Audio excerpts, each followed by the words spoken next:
All right, welcome in. Hoist the Colors, the podcast. The Bucs on the Pond podcast is officially back. It is Sunday, February 4th. We are 12 days away as we record this, if you're watching it live, from first pitch inside Clark LeClaire Stadium when East Carolina will start a new season, the 2024 much anticipated season, as always, in Greenville, North Carolina. It is great to be back. I'm Stephen Igo, and I'm joined by my co-host, Jonathan Wagner, Scott Lohrbatcher. Gentlemen, are we ready for some baseball? Very Oh much yeah, so. can't come soon enough. I tell you what, it can't come soon enough after the disaster that has been ECU football. Unfortunately, 2-10, worst season, one of the worst seasons of recent memory. And then basketball, not to go on a tirade here, but it's been a disappointment for the first season with real expectations in a while. But hey, we're not going to talk about that. We're going to talk ECU baseball. By the way, what some housekeeping to start with. All right, so first off, I get asked all the time, man, I'm following the Hoist the Colors podcast channel. What's happened to the podcast? Why is it disappearing? And I understand it. Look, there's multiple channels. I've got a radio show, 94.3 The Game, called Hoist the Colors. We do daily shows, 1-hour shows. So we haven't frequented the podcast as much. You can find the Hoist the Colors radio show under the Hoist the Colors 94.3 tab. That is a separate channel. So make sure you subscribe and follow that and the 94.3 YouTube page. This will continue on Sunday nights throughout the regular season, the Bucs on the podcast channel, and these guys will be making appearances as well on the radio show. So what I'm saying is, guys, subscribe to both channels. Subscribe to Hoist the Colors YouTube page, or Scott Lohrbatcher will come through your door and knock you out. Isn't that right, Scott? That's why Wags doesn't have a door anymore behind him. His door was previously knocked out, so now he has just got a wall. So if you don't want that to happen to you, like, comment, and subscribe. Jonathan Wagner had to move from Greenville to Raleigh just to escape Scott Lohrbatcher. The other thing, so Sunday night, we're going to go live every night, 9 p.m. once the season gets here. So next weekend, obviously, is the Super Bowl. We will not have a show next weekend. We will have these guys on Thursday before the season opener. We're going to have like a roundtable predictions podcast on Thursday, February 15th on our radio show. So we'll obviously tease that, preview that, etc. So looking forward to that. All right. Enough of me talking. YouTube, we got comments on YouTube, Facebook. If you want to drop them there. We'll read them throughout the show. All right, fellas, we're going to go roundtable here to start with. Storyline we're looking forward to most for the coming season. We'll kind of give each of us will give a storyline, and then we'll expand on it a little bit. We'll start with Wags. What comes to mind for this 2024 ECU baseball team? I think for me, when we were wrapping up last season, going into the off season, I think whether it was us, whether it was the fan base as a whole, it was you clamoring for a bat. You wanted an addition through the portal, however it came, you needed an impact bat, and I don't think people necessarily got maybe what they wanted in terms of a big proven D1 bat in the portal. But I look at guys like Bristol Carter. I look at guys like even Chaz Myers and guys like that, especially Bristol Carter. If he can come in and be what people think he can be from day one, then maybe that's the addition you were looking for. I think Ryan McChrystal, I would count him in the addition territory too, just since injuries have derailed him so far. But when he's healthy, he's got a lot of power. He's got a great bat. And if he can step into that DH role, then maybe the guys from within are kind of the portal additions, if you will, that we were calling for offensively. So guys need to step up, and I'm excited to see right away if they will. We'll see a lot of different lineup combinations opening weekend, first couple of weeks. But I'm really excited to see who steps up in 1 through 9, and I hope it doesn't take too long to solidify that. Yeah, I feel like, I don't know, are we going to overblow the whole lefty-righty splits thing again? But at least they did add Chaz Myers and Bristol Carter, who I think both of them will play. Colby Wallace, it looks like, has a chance to play as a two-way freshman. We'll see. But I do like your point, Wags, about like McChrystal. We know he's got the potential. Dixon Williams has been raking. and like these returning guys, who kind of takes that step as well. That might be a separate storyline, but I feel like it kind of goes in line with that. What do you think, Scott, about Wags's, feelings there?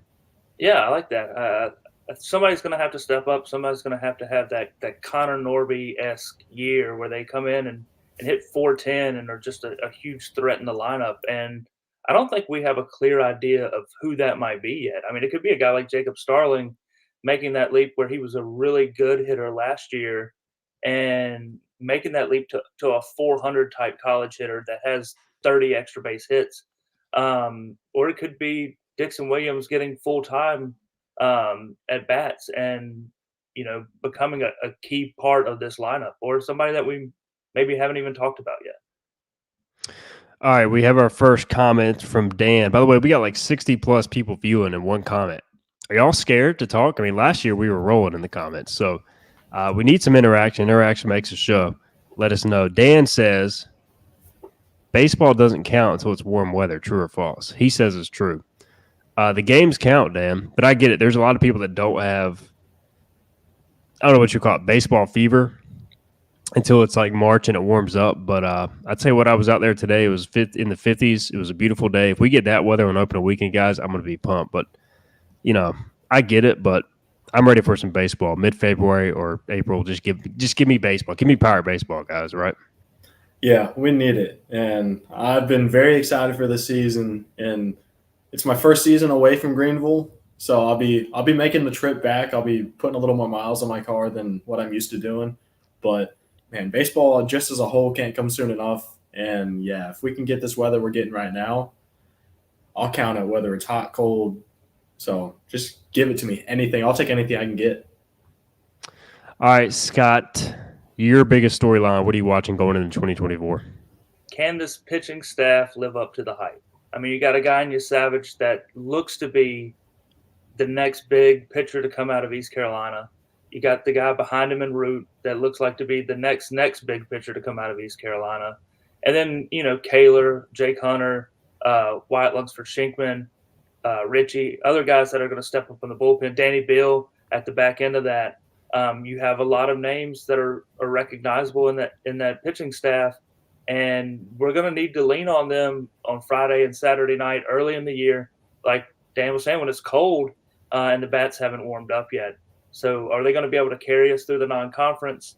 And then at the same time, when tournament play comes around, are they going to be able to lock it down? And that Friday night regional game is always so important. And then having another guy on Saturday is always huge. So can those two guys be the aces that we all think they can be?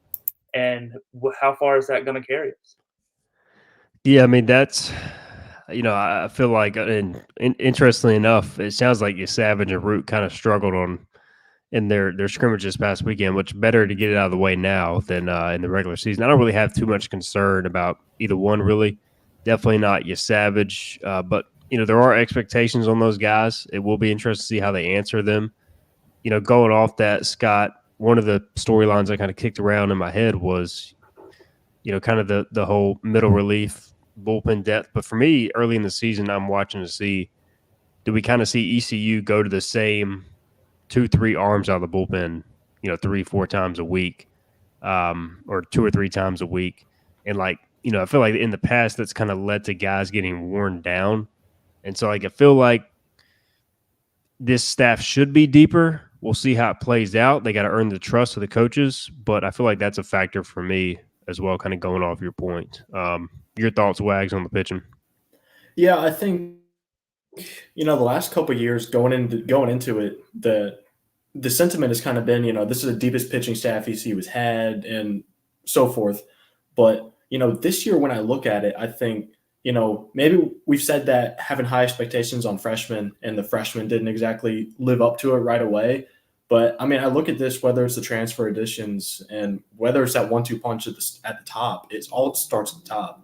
But I think this might be the best definitely out of the couple. I think it can be out of the couple of years. Yeah, you lose guys like Carter Spivey, Garrett Saylor, and Landon Ginn last year. But man, when I look at this team, it's bullpen and it's quality options. Wyatt Lunsford Shankman, he could potentially start, but he could be a bullpen guy. Danny Beal is obviously going to do everything out of the bullpen.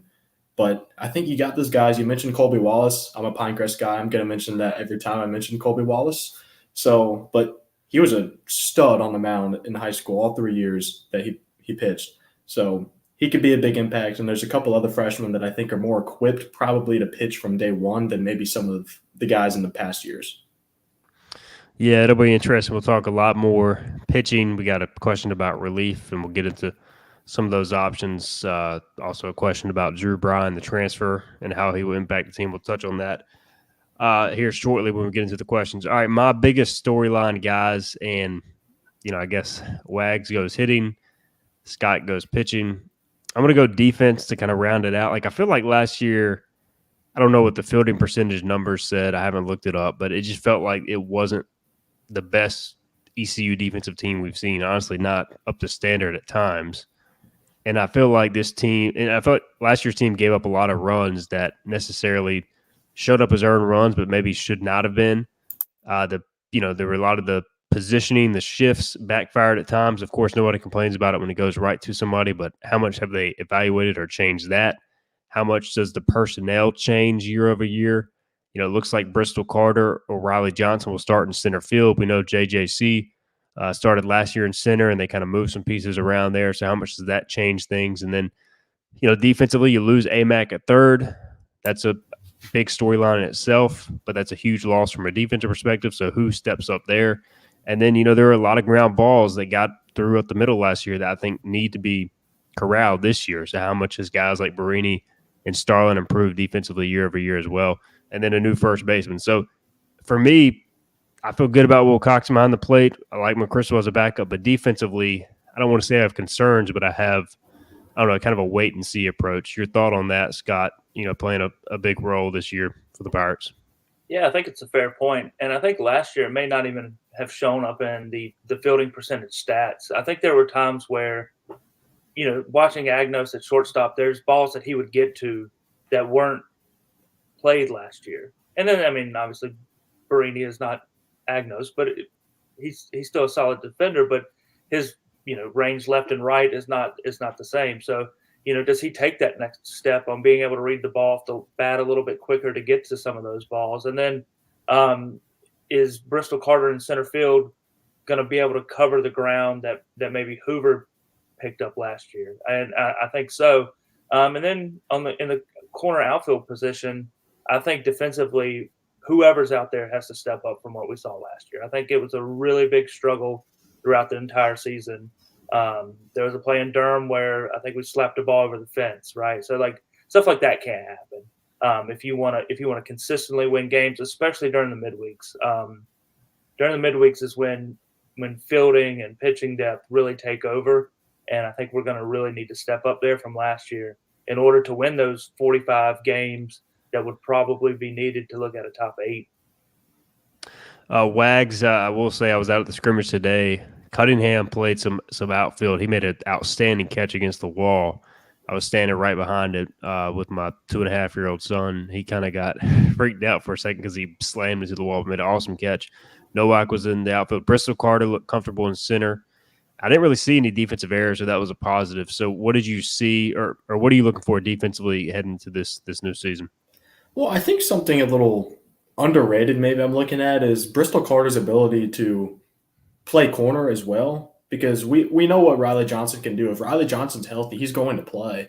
He might not start, but he's going to be in the game late because he's an elite defensive center fielder. So I feel like Riley Johnson's going to play center if he's in there. And I haven't had the opportunity to see Bristol play yet in person in any of the scrimmages, but if he can take to right field well, and it might seem like it's nothing, but last year I feel like all the guys they had their spot. Lane Hoover could play all over, but JJC was more comfortable in right. He started in center. He moved to right. He moved to left at the end of the year. So Carter Cunningham was in right. He played left. He played center a little bit. So the roles never really got, solidified, I don't think. And so this year, I think if Bristol is able to play right field, play left field, and give you more flexibility late innings to maybe keep a bat in the lineup too, then I think that could be very valuable for this team down the road. All right, let's get into some of these comments. We're going to have a discussion later kind of looking at the schedule and pick out our favorite series to watch, maybe also some position battle talk, but we'll have a lot of these questions where we'll cover some of this stuff. So, all right, William Landon says this year will come down to how well our relief pitching has developed, and he says, and timely hitting. So, yeah, I mean, those are obviously two key factors. Timely hitting, always crucial. I mean, there's a reason these scrimmages, Cliff Godwin, his staff give out extra points to the teams for 2 out, hitting, runners in scoring position, execution, that sort of stuff. It is heavily emphasized everywhere, especially in this program. And then relief pitching, guys, like, again, a lot of this will be dictated by who starts. I feel good about, like, the back end of the bullpen, but who's going to step up in those middle relief roles where you get into game 2, 3 of a series or midweek? You know, that's kind of that's a question mark for every college baseball team, but definitely that's a key factor. Wags, what do you think about the bullpen at this point, kind of on paper heading into the season? Yeah, I think like we were talking about earlier, there's a lot of options, but like you said, the having guys step up and I think step up right away matters more than anything. Because again, we know Danny Beal more often than not, he's going to be the first guy out of the bullpen, and he's one of your best bullpen arms. And I expect we see Wyatt Lunsford-Shankman probably as that closer type of guy, if I had to guess. But if say your starter on whether it's Friday, Saturday, or Sunday, especially Sunday, once you get to the tail end of a weekend series, if your first guy out of the bullpen, especially if he's coming in 4th, 5th inning, if he can't come in, settle things down, maybe give you a couple innings, then it kind of throws everything off out of whack, and then the whole schedule gets thrown off if you're having to pitch 7, 8 guys in a day. So I want to see not only who can come in and pitch well, but who can maybe come in and give you length too. But I think the guys like Drew Bryan, like we've mentioned earlier, can he come in and be that guy? I don't know. I haven't seen him in person pitch, but we'll see. But obviously we know Danny Beal. I think guys like Aaron Groller, a transfer, and some of those lefties, whether it be Eric Ritchie, I think he's taken a step. So there are options, but in the end, nothing matters until you're facing an opponent and the wins and losses start counting. And that's when I'm interested to see who pitches well. We'll lump kind of this question in with this before I pitch it to Scott. Kaysen Rameli, who helps us out, obviously hoisted colors, big basketball guy, but has turned into a college baseball guy. How will Drew Bryan impact this team? A midweek guy, he wants to know. So Drew Bryan did pitch today. He threw, I think, an inning. He was like 92, 93. Pretty good stuff. Riley Johnson did hit a home run off of him, but otherwise I thought he looked good. I think he'll be kind of a middle relief guy. I think he honestly profiles as that, like more of a guy who can go in, let it loose. Maybe could be a midweek starter, but I think he'll be kind of a middle relief guy. That's a pretty good guy to have as a middle reliever. So I don't know, Scott. What are you looking forward to watching maybe early in the season with this pitching staff relief corps to see kind of who develops as those bullpen guys? You're muted, Scott. Oh. Our first error of the season. It was me. Yes, Scott. No, I think Wags touched on it a little bit. Who those first guys out of the pen are? The first guy on Friday night, the first guy on Saturday, the first guy that comes out on Sunday that maybe has to come in a little bit earlier and give you that length. I think you'll see Danny Bill out a lot, but do you want him out every day of the weekend? Probably not, especially not early in the year. And then it builds off the starting pitchers, right? Like if your Savage can come give you 6, 7 innings on Friday, if Root can come give you 5, 6 plus on Saturday, then you have a lot more options on Sunday when you can go, in the 4th or 5th if whoever the Sunday starter is doesn't have it. And if you don't need that, then it helps you during the midweek. We have 3 weeks this year with 2 midweek games, and those games are all going to be important to win for our RPI reasons and for the national polls. So it is who those first guys out of the pen are. And I think we know some of those names, but I wouldn't be surprised to see somebody new step into that role, especially early in the year when guys are starting to define themselves. And honestly, our best games and the best opponents we play are early in the year. So the best lineups they're facing will be the second week of the season, third week of the season, stuff like that. Johnny Robertson, our resident stat guy, is coming with the new. So I guess there are new quadrants for postseason parameter. evaluations this year. Johnny Robertson says, based on the new quadrant scales and the expected opening RPI ratings, the Pirates will have 16 quad 4 games at home and 0 on the road. Also, they will have 4 quad 1 games and 10 road, or he says 4 home quad 1 games and 10 road quad 1 games. He says, of course, everything will change, but many of these numbers should be close. So I guess this is what, based on last year's performance?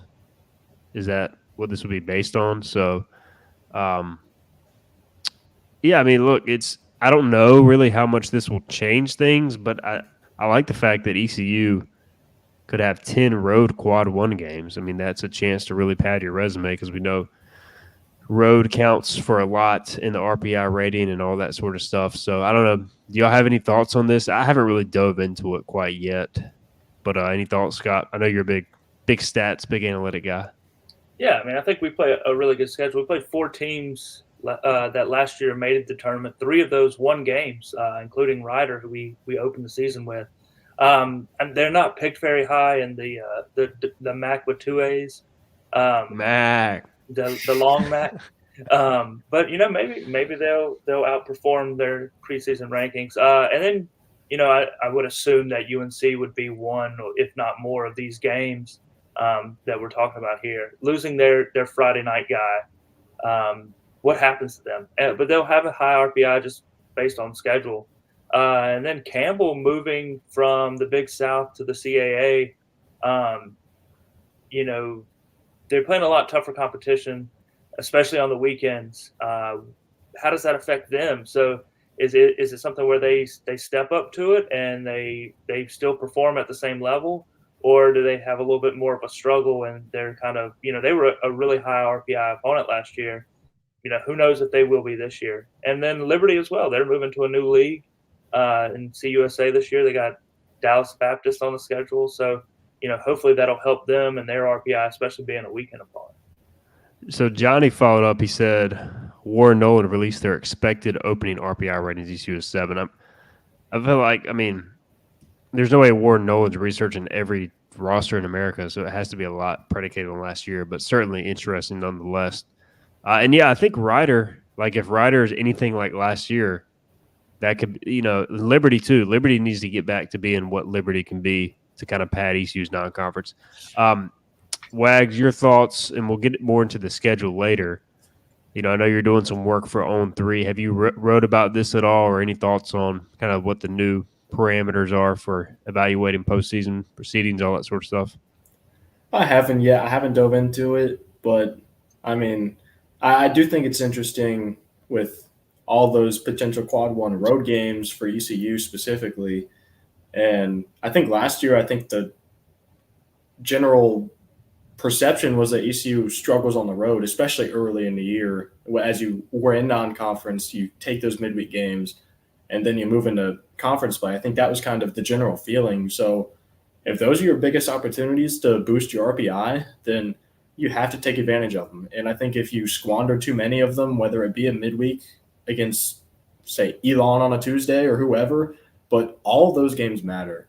And especially last year, I feel like at the top, it might have been tough. And then there's a big group of teams, fighting for those final 8 hosting spots. And it all matters in the end. So if the changes help ECU, then great. But in the end, again, I say it all the time, but you just have to win when you go out there, and nothing else really matters. Yeah, last year ECU just lacked the top end wins because they could not really get those marquee midweek wins. They did win over UNC early in the season, but then just lost too many of the big midweek games. The Campbell series, no need to rehash that. Everybody knows what happened in all 3 of those games. All right, let's move on. Next question here. Josh Thomas, thoughts on what the weekend opening rotation will be. So I believe the starters for Friday in this weekend scrimmage were Zach Root, Trey Savage. Saturday was Jake Hunter and Wyatt Lunsford Chinkman. Sunday was Chris Kaler and also, Jaden Winter. So it's interesting that Ethan Norby came out of the bullpen. And, It could be experimenting with all sorts of stuff. So like I don't read too much into that, but that's kind of a situation there. So I think everybody expects you Savage and your route to be 1-2. The crazier things can happen, but the real question is who's the Sunday guy? My money's on Chris Kaler, but Cliff Godwin has surprised us all before. I thought Kaler looked good today. He's only 84, 87, or he was today. I think that velocity would tick up a bit, but he's more of a pitchability guy. He was pounding the zone, really good off speed. So we know he's going to throw strikes, experience transfer. So he would get my pick, but I wouldn't count out Jake Hunter. And I just have a sneaking suspicion that they won't. I don't say won't, but that they're thinking about putting Wyatt in the rotation, given how good he's looked. He pitched really good Saturday. So thoughts, we'll start with Wags here. Any gut feeling on the rotation? Yeah, I think I agree with you. Trey on Friday, Zach on Saturday, and probably Chris Kaler on Sunday. But there's legitimately probably four guys that I wouldn't bat an eye if they came out and started opening weekend.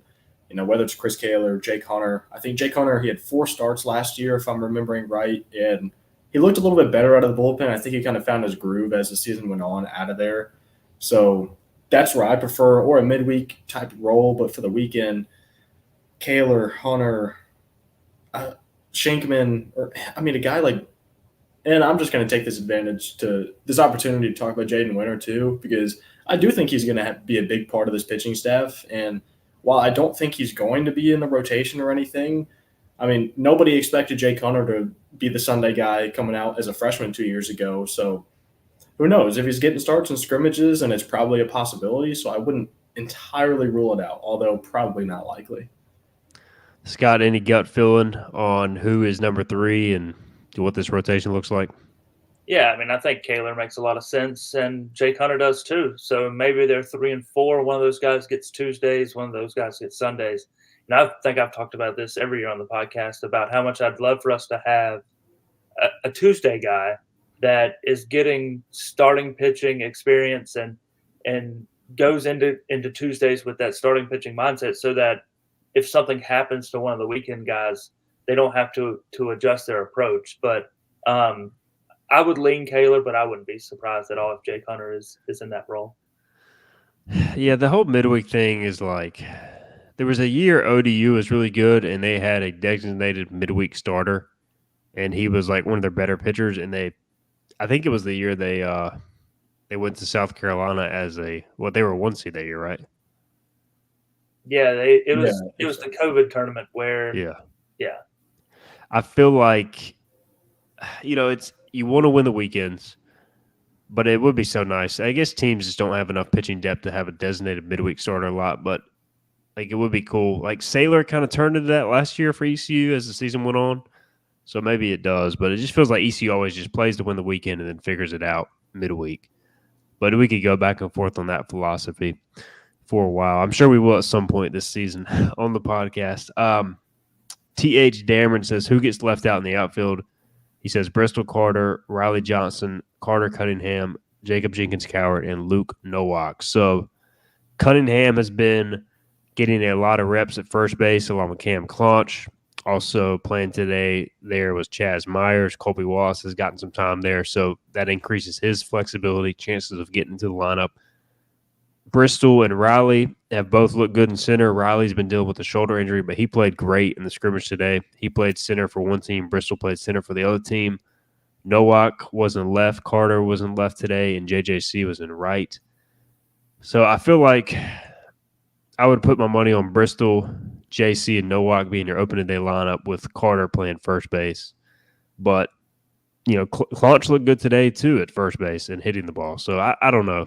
What do y'all think here? And I think all of them will play, and then it'll just work itself out. So we'll start with Scott. What do you think about the outfield situation? What inning is it? It is let's just go first inning. I think like you said, I think it'll be Bristol, JJC, and Nowak. But I'd really like to see Riley Johnson out there in that rotation. And we play 3 games a weekend, so I don't think it's a guarantee that it'll be the same 3 out there the entirety of the weekend to start the game. And you have a DH. I think all 5 of these guys are potential DH candidates on days they're not playing. So I think you'll see a mix, especially early in the year. But but with Nowak's speed, I think you almost have to have him in the lineup. And then just the bats between Bristol Carter and JJC, you'll see them in the lineup more often than not. And then I think Carter Cunningham starts at first base to begin the year. Kurt Cohn says, from what I've seen of Bristol Carter in center field at the scrimmages, like 3 out of 4 now, he has the potential to be the best center fielder since Worrell in 2022, so that's a good sign. What are your thoughts on the outfield situation, Wags? I keep saying gut feel, but I mean, that's what we're going off at this point because we know Cliff Godwin, he'll surprise all of us come opening day. What do you think about the outfield situation? Well, I think you have more options out there this year than you did, I think, last year. Last year you had your top 3 or 4 guys, and then after that, I think there was a drop off of guys you weren't necessarily comfortable having in the lineup. But I mean, now you have those 5 guys we mentioned. I mean, you have Cam Claunch, who could probably go out there. So you have a bevy of options. So, that's good. The more bats you have, it's a good problem to have, to be debating who's going to be the 4th guy.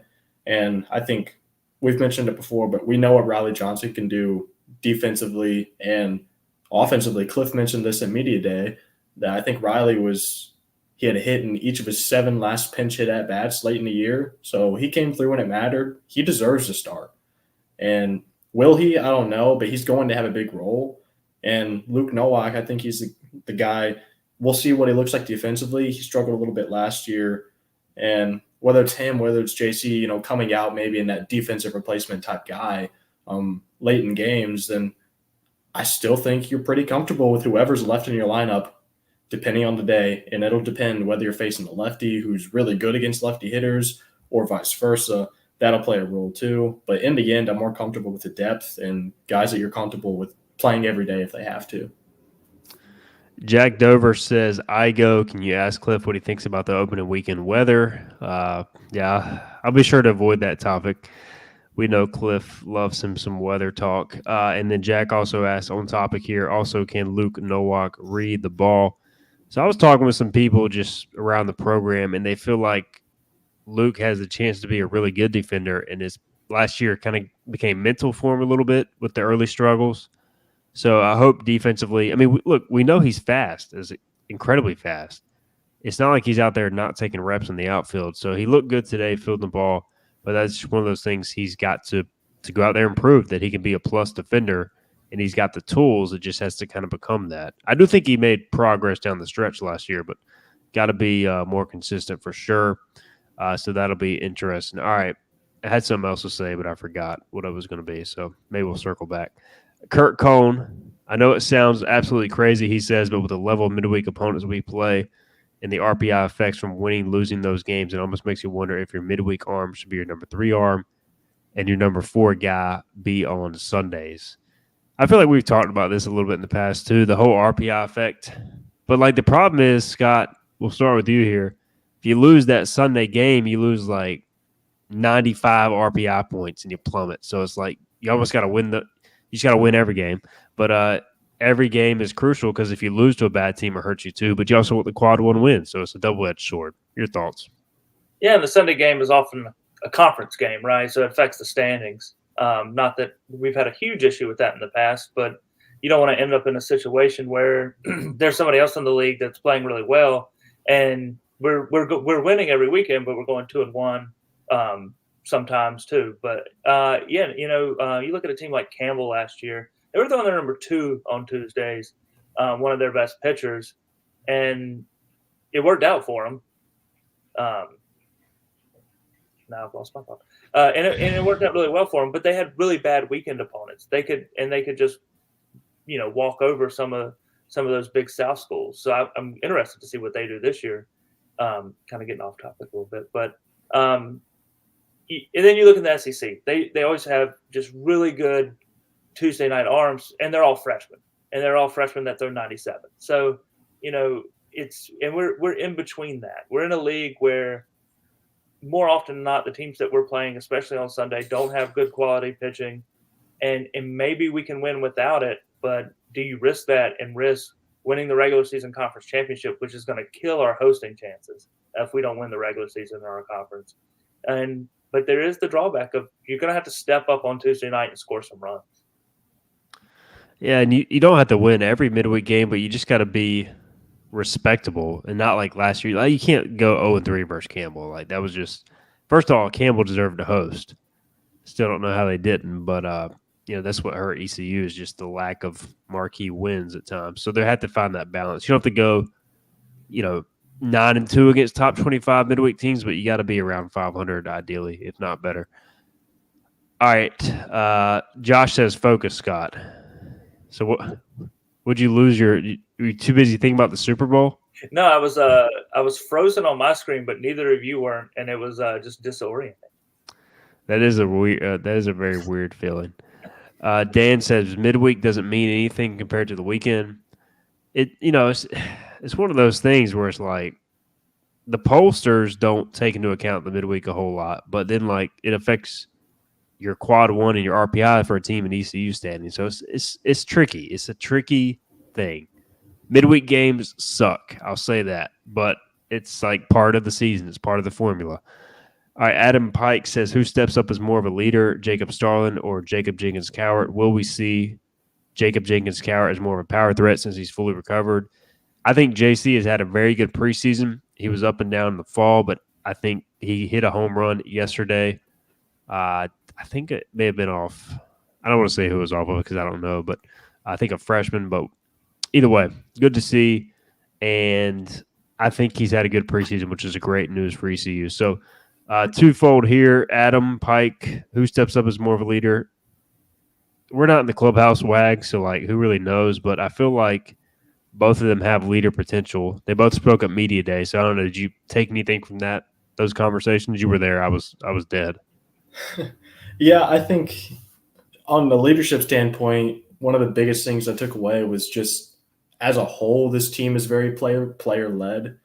Guys like Carter Cunningham and guys like Trey Savage, even guys like Zach Root, Justin Wilcox, and you could go on. I just feel like from top to bottom, there's a lot more player leadership on this team. Not that there hasn't been in the past, but it feels a little bit different for whatever reason. And I think it's interesting. You are replacing a lot of player leadership from last year with Lane Hoover, Garrett Saylor, Carter Spivey. So that's no easy task. And Josh Moylan. But, I think there's plenty of guys that have stepped up. And as looking at the second part of this question too, I think JJC is probably the key part of the season. I think if he turns back into the JC he was his freshman year and he's hitting, 15 home runs, then this team's probably in a good spot. But if he doesn't, then I think it puts more pressure on other guys to step up and offset some of the power that you lost from Josh Moylan. But I'm excited for JC. I think a big year's coming. I think he has looked really good in the preseason. Sounds like he's ready to come back. Different mindset this year. And I'm just rambling now, but last year he said at media day last year he listened to all the noise, he listened to the expectations, and he let it get to his head a little bit. And I think this year he seems to be in a different mindset, and I think he's going to start high, and I don't think he's going to let up. Yeah, it just felt like his freshman year he had so much fun playing the game. It's almost like a little bit reminiscent of Moylan. Like it seemed like last year just kind of weighed on him, the expectations. Scott, how important do you think kind of JC being who he can be, like how important is that ECU season, similar to maybe what Moylan was from sophomore to junior year? Yeah, you just need those power threats in the middle of the lineup, and somebody's going to have to step up and do that. And it could be either one of these guys, Starling or JC, or another senior like Wilcoxon or Carter Cunningham. And you're going to have a lot of upperclassmen on the field and in the lineup with this team. And so maybe some of that leadership role gets spread around to where it's not, one guy like it was when Agnos was here and Worrell, where like you knew who the leaders of the team were. It was those guys that were the most vocal. And it takes some of that pressure off a guy like JC who can focus on enjoying the game and having fun and being that spark plug off, in the lineup where he's at second base and he's pumped up and it gets the team pumped up and we move on from there and we start a rally. And let's be real too. Like he had a solid season and he spent a third, if not more, with a shattered testicle and recovering from that. So like I mean, none of us here could stand on a baseball field if that happened to us after that. So Let alone get in a batter's box again. No yeah, thanks. I mean, it was a crazy season. So looking forward to what JC has in store in 2024. All right, so Campbell, we kind of touched on this earlier. Jack says Campbell should be a lot easier this year, not throwing their Saturday guys. I don't. Yeah, I mean the Big South. That was where they were, right? The Big South. Correct. I mean there was like one decent team that they had to face. This year, it's the CA has kind of taken a hit, but still, I mean, it's not going to be as easy as it was. So they're not going to be able to pitch off on midweek games as much. They play Delaware, Elon, NC A&T. I keep forgetting that they're in the CAA now. Stony Brook, Hofstra, College of Charleston, UNCW, Monmouth, William and Mary. So I mean, not murderers row, but better than the Big South. So I'm sure they'll still try to pitch off in certain situations. Like opening weekend, they play UC Santa Barbara, which is ranked top 20, and then they got to turn around and play ECU on Tuesday. So they can't be saving arms for ECU in certain situations. So I think that's a valid point, right, Scott? 100%. You know, they're stepping up in leagues, which at the same time they've turned into a very good program, and they have the depth, and they have guys that are MLB type players on their team, and they've produced and proven that. So yeah, Santa Barbara's a really good team, and I doubt they hold anybody back. But maybe that last weekend of the year, they look at what hopefully is a top 10 ECU team as a way to boost their resume to either go from a 3 to a 2, or maybe even a 2 from a 1 if they are as good as they were last year. Kurt Cohn with an interesting question here. He says, since Cliff Godwin turned over day-to-day hitting instructions to new hitting coach Henry Lartigue and Bryant Packard, by the way, awesome to have Pack back. He says, I know Cliff is still ultimately in charge. Do y'all expect there to be any slight changes in offensive approaches? I mean, it's a good question. Honestly, I don't know. I mean, I think it's just one of those things we're going to have to wait till the season starts. I know they're still going to value quabs. They're still going to value bunting, moving the baseball, two-strike, contact, all this sort of stuff. Like, that's not going to change. How much does bringing in Lartigue and Packard to work more with the hitters, how much does that maybe change, guys' mental state? Cliff obviously has been working with hitters a long time, but certain guys like to, get, different instructions depending on who the hitting coach is. Maybe they like hearing from Lartigue or Packard more so than what Cliff was saying. I mean, it varies from guy to guy, I'm sure. So that's just something you don't know. Maybe it'll click for somebody, and then for somebody else, maybe it works better when they talk to Cliff. So I don't know. I feel like it's just one of those things. It's a great question, Kurt, but Wags, we don't really know till the season starts. But I am looking forward to seeing the approach and seeing if we see anything different, right? Yeah, for sure. I think, say what you want to say about the slashing, the bunting, all that stuff. Would I maybe like to see a little less of that stuff? Yes, but it's not up to me. And I think, when you look at it, I do think Lartigue and Packard are two guys that Cliff trusts a lot too. And I think that matters. And having them as, pure hitting coach type guys, I do think we could see some changes. Again, we're not there. We're not watching practice every day. We're not in the locker room in the meetings. We don't know what they're saying to each other as a coaching staff or from coaching staff to player. So I don't know, but I wouldn't be surprised if there are some small ones here and there. But again, maybe I hope so, but I don't make those decisions. Scott, I mean, I feel like a lot was made about the offensive struggles last year. I'm looking at the numbers. ECU hit 292 as a team with an 850 OPS, stole 87 of 103 bases, 460 slug, 390 on base. Like, pretty good offensive numbers, but maybe not quite as good as what ECU has been in its prime under Cliff. But do you think too much was made about the offensive inconsistencies last year, or is it valid? I think there's a factor that doesn't get talked about enough with the offense last year, and that was the introduction of the pitch clock. Everybody looks at that kind of singularly, like it focuses just on pitchers, but you look at all the pre-pitch instruction that was given out in 22 and earlier in Cliff's career, where he's throwing signs in to our hitters Whereas last year, that's truncated just a ton because they have to get into the box before, 15 seconds on the pitch clock. So now you've had a year of that. You've had a year to adjust. You've had a year to get used to it as a hitter, as a third base coach. And, I think our numbers at the end of the year were probably a little bit better than they were at the beginning of the year. And I think some of that is just adjusting. And now this season, you go into it not needing to adjust. Now you know what to expect in the box, and you have to get those signals in either faster or less often. And you've had a year to figure that out. Pitch clock, by the way, today was the first time seeing it at Clark LeClaire. There's a pitch clock to the right of the scoreboard, and then there's a pitch clock, obviously, to the left of home plate if you're looking at it from the TV view.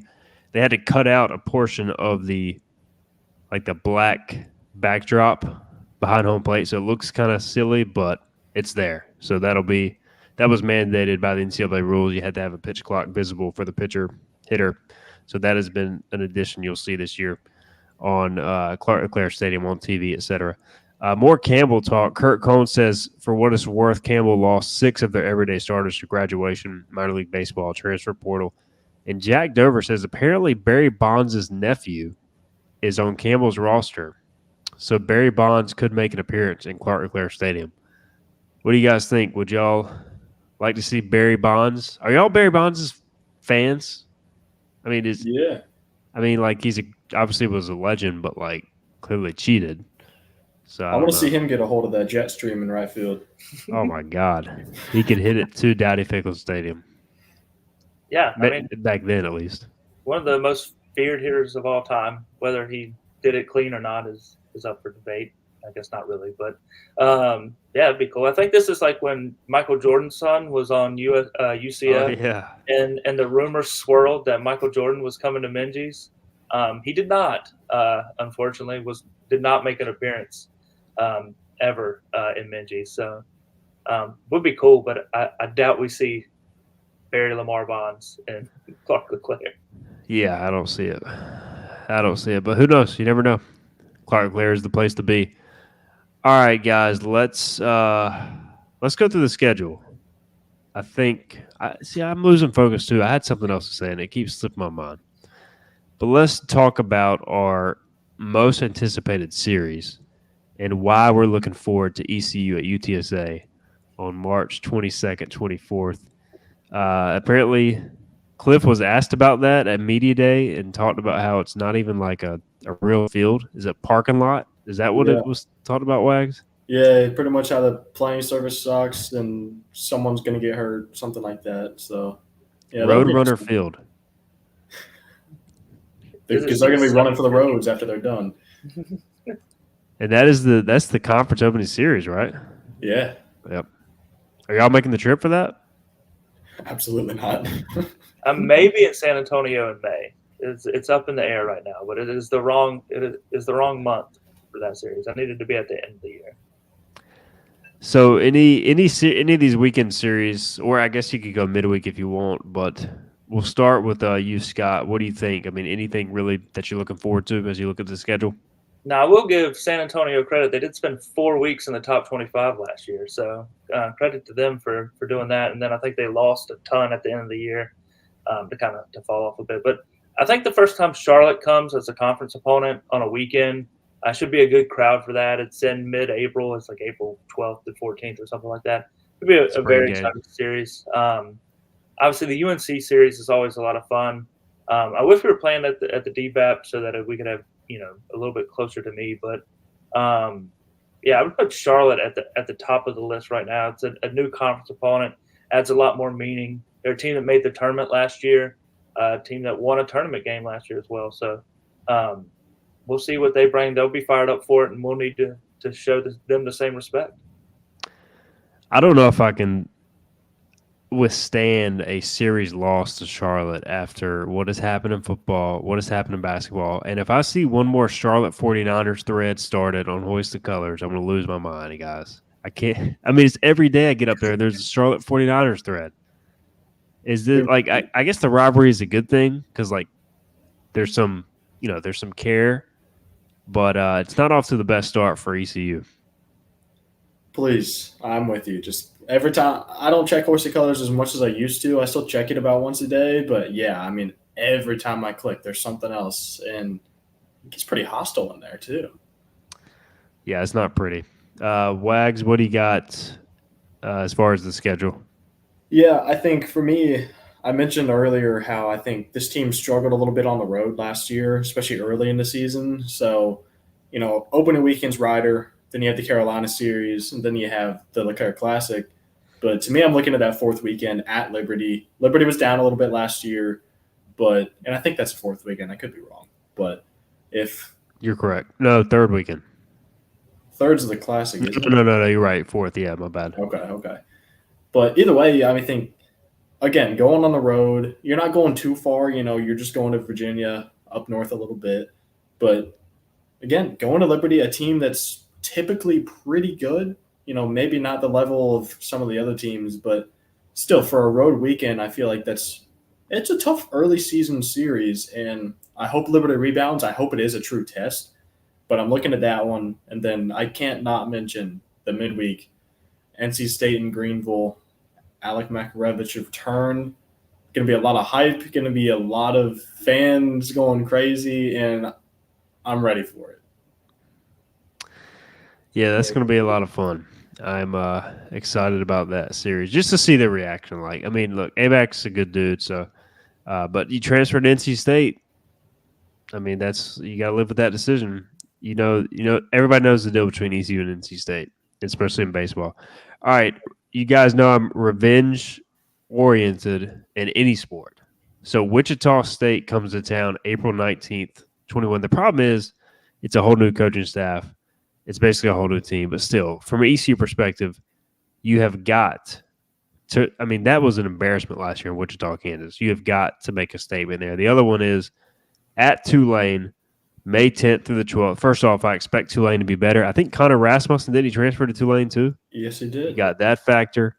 You've got the conference championship last year and the fact that a bad Tulane team took ECU to the wire in Clark LeClaire. So those are the two series in conference play that I'm looking at. ECU needs to show up motivated. Also, at FAU is interesting. I feel like they're randomly really good in baseball every few years. It wouldn't shock me if they're good. They're in Florida. They're in Boca Raton. Who's going to play baseball there? So I went more with a conference feel, but those are some series to watch for me. All right, Kurt Cohn says 21 of the last 32 games are at home, and typically Cliff Godwin teams get better as the year progresses, so having a lot of home games in the second half of the season is a plus. Brandon says, glad you got the guys back together, and did you ever get Scott a shirt? Scott hoped the 49ers are competitive Sunday, but they don't have a chance. Wow. And, all right, there's the Hoist the Color shirt. Superseded by the 49ers gear. Look, if my team was in the Super Bowl, I'd be doing the same thing. So do the Niners, are they going to win Sunday? Yep. It's our turn. Right. Short and sweet. It is the Niners' turn, which means the Chiefs are going to win. But I would love to see Mahomes cry. God, I hate the Chiefs. Can't stand them, man. The real question is, can you guess whose jersey this is? Michael Crabtree. It is not. It's definitely not Jawan Jennings. It is not. Is it? How long ago is it? Probably 10-ish years. Maybe not quite that long. 15. It's a receiver. Position? It is a receiver. I'm going to be mad when you tell me. I don't know. I don't want to sit here in silence for the audience, so I guess just tell us. Oh, my man. Garcon, wow. I was thinking he was 88, whatever he wore in Washington. I'm a Commanders fan. That is a great jersey. It was on sale for like $12, and I was like, okay, well, that's perfect. I'll take that. Wow. Brandon Carr also wants to know, Wags, how great was Franklin Street last night after your Tar Heels got the win? They are not my Tar Heels, and I was not on Franklin Street. You were at UNC Baseball Media Day. Let's let the record show that. I was, but I am doing a little baseball coverage around the state this year, so it was purely for work purposes, and I wrote more ECU stories than I did UNC stories, so we'll also put that on the record. But I was not on Franklin Street last night. Can confirm. We also cannot confirm. That's a good point. Just check the Instagram stories. Is it, or was it less than 24 hours ago? It would be right on that border. He would be celebrating Right on exactly 24 hours ago. Top So of the rock or whatever that place is called. Yeah. He was at the UNC Sup Dogs. Don't let him fool you. All right, so somebody just sent me a picture of the UTSA press row, and it's an embarrassment outside. So I'm glad I'm not making that drip. We also have an anonymous source that would like to know if Caleb LeCount can join the baseball team as a pinch runner once basketball season ends. What do y'all think? I'm in. Why I think he'd be great. How does that work scholarship-wise? I think he Or would roster. count towards basketball. So basically, ECU just needs a roster spot. Yeah, let's do it.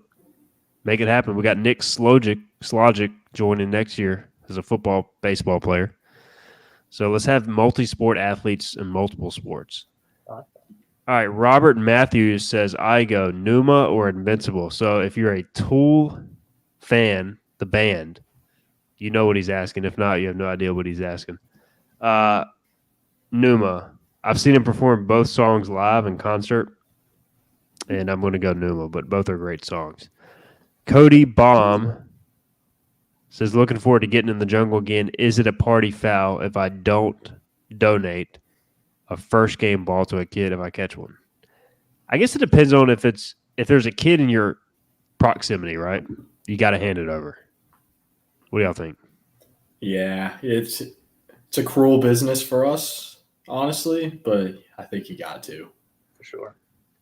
Yeah, when I was in school, we had the foul ball promotion, FOWL, with Buffalo Wild Wings, and those balls were worth $15 of Buffalo Wild Wings, and I would not give one to anyone during that time, because that was a dinner with me and the boys. We would all get 3 foul balls. We'd save them up, turn them in, go to Buffalo Wild Wings, and have a great time. All right, if y'all have any more comments, drop them here. We're about to get out of here. Cody says, as a dad, I'll just bring my kid and donate to him. There you go. I mean, that is your solution right there. But he's got to be under the age of 10. If not, then you got to give it to somebody younger. All right. Any final thoughts? Did we miss anything? I don't know. We'll start with Wags. Any final thoughts here as we wrap up the first edition of the Hoisted Colors podcast? By the way, Cody says his kids are 2 and 6, so you're safe, Cody. Bring the 2-year-old, and you'll get balls from all around. Wags, what do you got?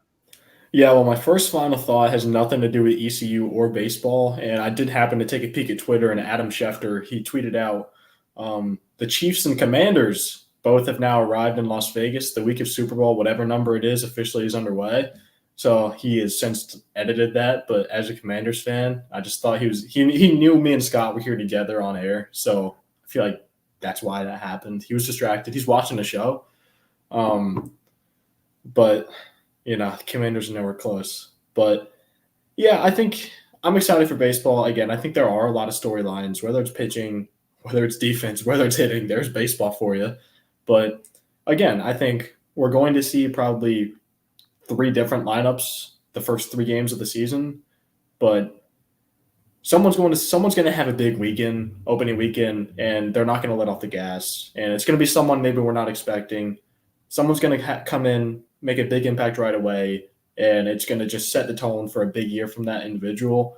We'll see who it is, but I'm just excited. It's going to be a good year. Baseball is here. It's warmer right now. It's going to get cold for opening weekend, I know, but can't come soon enough.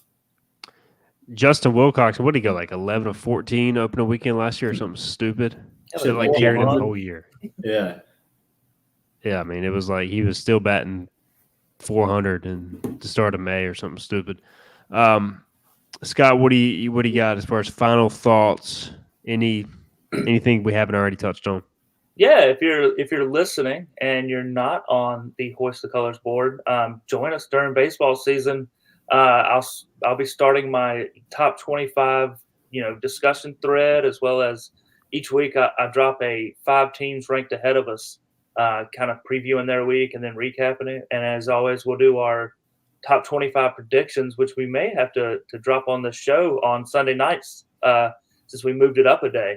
And so yeah, if you want to talk about ECU baseball, it's such a great place to do it, especially if you're not able to make it to Clark LeClaire on the game threads.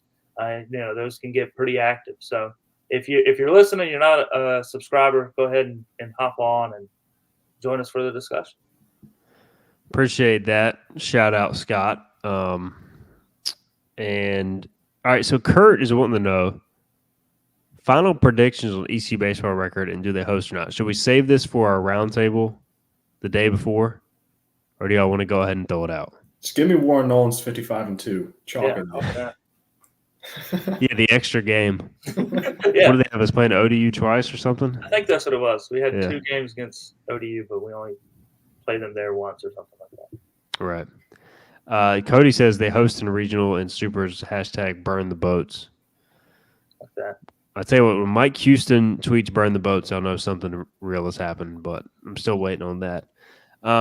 Let's save I tell you what, Kurt, we're going to do a roundtable Thursday, February 15th on the Hoisted Colors radio show that will be in podcast form on the Hoisted Colors 94.3 channel. Make sure you subscribe to that. And we'll save it for that, and we'll do like first home run, first out of the bullpen, all that good stuff, leading batting average, most home runs. We'll do all that. So we'll save it. Kurt says sounds good. He appreciates the show. Kurt, thanks to you guys. We had a lot of viewers, guys. People are ready for baseball season. Again, so we'll go every Sunday night. We won't do next Sunday night. So starting after the first series, we'll be recapping it that night, and we'll go 9:00 every Sunday night, and then this will all be archived in podcast form as well on the Hoisted Colors podcast if you miss any of it, and replay on YouTube if you want to see the beautiful face of Scott Lorbatcher and Jonathan Wagner. All right, appreciate you guys as always. Thanks for having us. Hey, it's the preseason. We're still working out these kinks. It's been a long time since we're not in mid-season form yet. Yeah, we've had the trio. Signing off is always the most awkward thing on a podcast because, I don't have any outro music in the moment. I can go back and add it, but it's not the same. So just wait to see the live go away in the top corner. Exactly. Yeah. So we're gonna just sign off as awkwardly as possible, and we'll be back a couple Sundays from now. Again, check out our radio edition as well on the 15th. We'll talk to y'all then. Appreciate y'all. Looking forward to the season. We'll see you next time.